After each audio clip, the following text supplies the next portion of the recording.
जय Hind and hello guys, स्वागत है आपका आपके अपने YouTube चैनल ज्ञानदेय होस्ट में। और इस वीडियो में मैं आपको बताने वाला हूं झारखंड टीचर एलिजिबिलिटी टेस्ट यानी कि JHTT 2024 ऑनलाइन फॉर्म के बारे में, जो कि आपके शुरू हो चुके हैं। यहां पर आपको रसम से लेकर प्रिंट तक स्टेप बाय स्टेप पूरी जानकारी दी जाएगी, जिससे कि आप इस फॉर्म को बिना किसी मिस्टेक के भरेंगे। तो चलिए शुरू करते हैं गाइज। अगर आपने अभी तक वीडियो को लाइक नहीं किया, वीडियो को लाइक कर दीजिए और चैनल को सब्सक्राइब करके बेल आइकन ऑन कर लीजिए। उसके बाद जो लिंक मैं आपको इस वीडियो के डिस्क्रिप्शन में दिया हूं, ये लिंक आपको ओपन करना है। इसको ओपन करने के बाद में आपको जानने को मिलेगा कि इसमें यहां पर कौन से पेपर के लिए कितनी एप्लीकेशन फीस रखी है। फॉर्म आप लोग 23 जुलाई 2024 से 22 अगस्त 2024 तक भर पाएंगे। प्राइमरी लेवल पर अप्लाई करने के लिए क्या क्वालिफिकेशन चाहिए वो यहाँ पर आपको दी गई है, और जूनियर लेवल पर अप्लाई करने के लिए क्या क्वालिफिकेशन चाहिए वो भी आप यहाँ पर देख सकते हैं। तो ये सभी इन्फॉर्मेशन चेक करने के बाद में आप इंपॉर्टेंट लिंक के सेक्शन में आएंगे और अप्लाई ऑनलाइन लिंक ओपन करेंगे। आपके सामने वेबसाइट आ जाएगी। अब यहाँ पर आ जाने के बाद में आप इसमें रजिस्टर नाउ पर क्लिक करेंगे। इसके ऊपर क्लिक करने के बाद आपके सामने ये वाला इंटरफेस आएगा। आप यहाँ पर I have read and understood all the terms and condition, इसके ऊपर टिक करिएगा और फिर सबमिट करना है। सबमिट करने के बाद अब आप यहाँ पर आपकी इन्फॉर्मेशन भरेंगे। सबसे पहले कैंडिडेट का नाम, तो यहाँ पर जो भी आपका नाम है सर्टिफिकेट के अकॉर्डिंग आपके वो आप यहाँ पर भरेंगे। फिर आपको फादर नेम डालना है, फिर आपको मदर नेम डालना है। उसके बाद में जो भी आपके डेट ऑफ बर्थ है वो आप यहाँ पर भरेंगे। पहले आपको यहाँ पर जो भी आपका ईयर है वो सिलेक्ट कर लेना है। ये सिलेक्ट करने के बाद में आप यहाँ से आपका मंथ और फिर यहाँ से डे, तो आपका डेट ऑफ बर्थ आ जाएगा। इसके बाद गाइज यहाँ पर है कैटेगरी, तो जो भी आपकी इनमें से कैटेगरी है, जैसे कि backward class, economically weaker section यानी कि AWS, तो जो भी है वही आप यहाँ पर सेलेक्ट करेंगे। ये सिलेक्ट करने के बाद में गाइज आप देखेंगे दिव्यांग कैटेगरी, अगर आपकी इनमें से कोई दिव्यांग की कैटेगरी है तो आप सिलेक्ट कर लीजिए, नहीं तो आप यहाँ पर नन के ऊपर ही रहने देंगे। फिर आता है जेंडर, आप आपका जेंडर सेलेक्ट करेंगे। उसके बाद में जो भी आपका रिलीजन है वो आप सेलेक्ट कर लेंगे। एंड देन आपको आपका आधार नंबर डालना है, आपका मोबाइल नंबर यहाँ पर देना है, आपकी ईमेल आईडी। ध्यान दीजिए नंबर और ईमेल आईडी बिल्कुल सही वाले डालिएगा, क्योंकि इसी के ऊपर आपको आपके राशन की डिटेल सेंड की जाएगी। फिर आता है आपका परमानेंट एड्रेस, तो जो भी आपका स्थायी पता है वो आप यहाँ पर भरेंगे। पहले आपको सिलेक्ट करना है कि आपका परमानेंट स्टेट कौन सा है। फिर उसके बाद आपको यहाँ पर आपकी डिस्ट्रिक्ट सेलेक्ट कर लेनी है। उसके बाद में एड्रेस लाइन 1 और 2 के अंदर जो आपका एड्रेस है वो आप यहाँ पर लिखिएगा, और फिर आपको यहाँ पर आपका जो भी पिन कोड है वो डाल देना है। मैं इस फॉर्म को डेमो के लिए भरा हूँ, तो मैं यहाँ पर रैंडम एड्रेस दिया हूँ। उसके बाद आप देखेंगे यहाँ पर कोरस्पोंडेंस एड्रेस, इसका मतलब होता है प्रेजेंट एड्रेस। तो अगर आपका परमानेंट और प्रेजेंट एड्रेस एक ही है, अलग अलग नहीं है, तो आप टिक कर दीजिए इसके ऊपर। अगर अलग अलग है तो अनटिक करके अलग से अपना प्रेजेंट एड्रेस भर दीजिएगा। फिर आप यहाँ पर एक पासवर्ड सेट करिएगा, जो कि आप रखना चाहते हैं आपकी चॉइस के अकॉर्डिंग, और उस पासवर्ड को दोबारा डाल करके वेरीफाई कीजिए।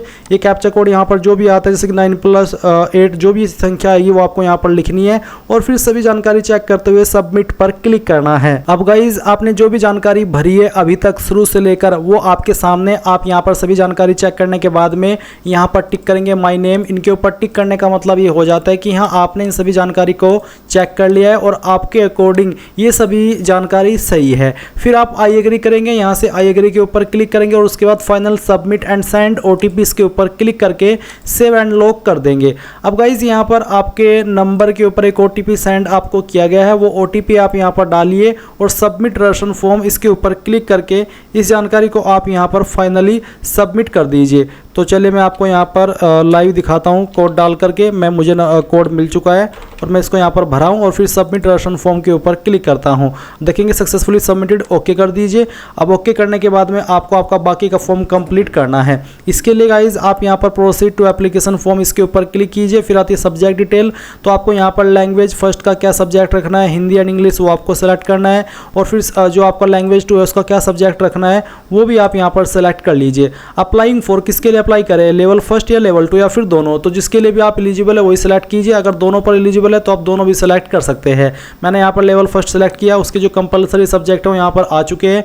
उसके बाद में यहाँ पर नीचे आप देखेंगे आपको यहाँ पर जो मिनिमम क्वालिफिकेशन है वो दी गई है, यानी कि इसमें कौन से कोड के अंदर क्या क्वालिफिकेशन आती है वो यहाँ पर मेंशन की गई है। तो आप इसको चेक कर लीजिएगा, क्योंकि ये चेक करनी अनिवार्य है। और चेक करने के बाद में गाइज यहाँ पर आपको ये भी बताना होगा कि आपके पास इनमें से कौन सी क्वालिफिकेशन है, जो भी है उसी के सामने आपको टिक करना होगा, जैसे कि मैंने आपको यहाँ पर टिक करके दिखाया।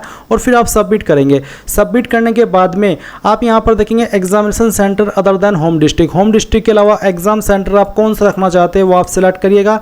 फिर सेकंड चॉइस आपको सेलेक्ट करनी है और फिर थर्ड चॉइस आपको सेलेक्ट कर लेनी है। ये करने के बाद आप सेव एंड नेक्स्ट कर देंगे। ये जानकारी आपकी सेव हो चुकी है। अब आती है एकेडमिक क्वालिफिकेशन। तो इसमें आप यहाँ पर क्वालिफिकेशन की जानकारी भरेंगे। तो गाइज यहाँ पर आप देखेंगे सेकेंडरी का ऑप्शन आपको देखने को मिल रहा है। सेकेंडरी यानी कि 10th। तो 10th आपने कौन से बोर्ड से की है, जेएससी, सीबीएसई, एसएससी या फिर अदर, जिससे भी की है वही आप यहाँ पर सेलेक्ट कर लीजिए। और जैसे कि अगर यूपी बोर्ड है या फिर कोई अन्य बोर्ड है तो आप यहाँ पर अदर सेलेक्ट करेंगे। फिर आपको बताना है फुल मार्क्स। तो आप यहाँ पर फुल मार्क्स डाल देंगे 10th के जो भी थे, और उसमें से जो नंबर आपको आए थे वो आप यहाँ पर डालिएगा। किस साल के अंदर आपने पास कर ली थी वो साल आप यहाँ पर सेलेक्ट कीजिए, या कह लीजिए कि खुद से एंटर कीजिए।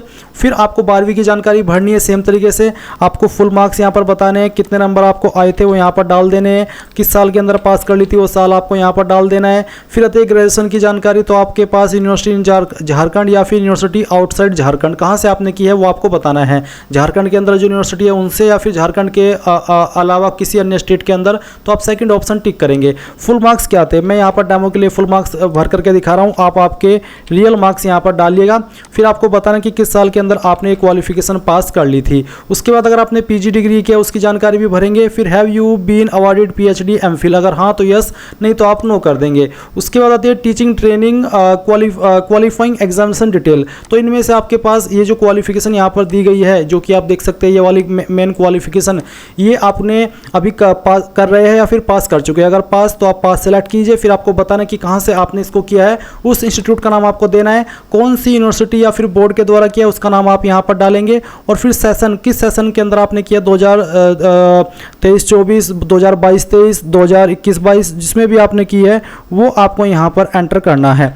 ये एंटर करने के बाद में आप यहाँ पर नीचे देखेंगे आपका नीचे फुल मार्क्स है तो आप फुल मार्क्स डालेंगे, ऑब्टेन मार्क्स डालेंगे, और आपका ईयर ऑफ पासिंग क्या था वो भी आप यहाँ पर डाल देंगे। फिर आप सेव एंड नेक्स्ट कर देंगे। तो गाइज यहाँ पर आपको फोटो एंड साइन अपलोड करना है, जिसका साइज 10 से 40 के भी रखा है। फॉर्मेट जेपीजी का होना चाहिए। तो आप चूज फाइल के ऊपर क्लिक करेंगे, जहाँ पर फोटो फाइल है वो आपको सेलेक्ट करनी है और ओपन कर देना है। फिर आप देखेंगे कि आपका फोटो यहाँ पर अपलोड हो चुका है। उसके बाद में आप आपका सिग्नेचर अपलोड करेंगे। इसका भी जो साइज है वो सेम ही रखा है। तो जहाँ पर भी आपकी सिग्नेचर की फाइल है आपको सेलेक्ट करनी है, ओपन करना है, और फिर यहाँ पर आप इसको save and preview application form इसके ऊपर क्लिक कीजिए। नाउ गाइज आपके सामने आपके फॉर्म का प्रीव्यू आ चुका है। जो भी जानकारी आपने शुरू से लेकर अभी तक भरी है वो सभी चेक कर लीजिए। अगर आपको लगता है कि कोई जानकारी गलत हो गई है तो आप उसको एडिट माई एप्लीकेशन डाटा इसके ऊपर क्लिक करके एडिट कर लेना है। नहीं तो आप यहाँ पर एकेडमिक क्वालिफिकेशन एग्जामिनेशन सिटीज के ऊपर टिक करेंगे, आई एग्री करेंगे, और फाइनल सबमिशन ऑफ एप्लीकेशन इसके ऊपर क्लिक कर देंगे। नाउ गाइज आप यहाँ पर देखेंगे कि आपके सामने फीस का अमाउंट आ चुका है। आप पे रजिस्ट्रेशन फीस के ऊपर क्लिक कीजिए, और अभी आप यहाँ पर देखेंगे कि पेमेंट के अंदर कोई इशू आ रहा है, क्योंकि अभी लिंक एक्टिवेट हुआ है।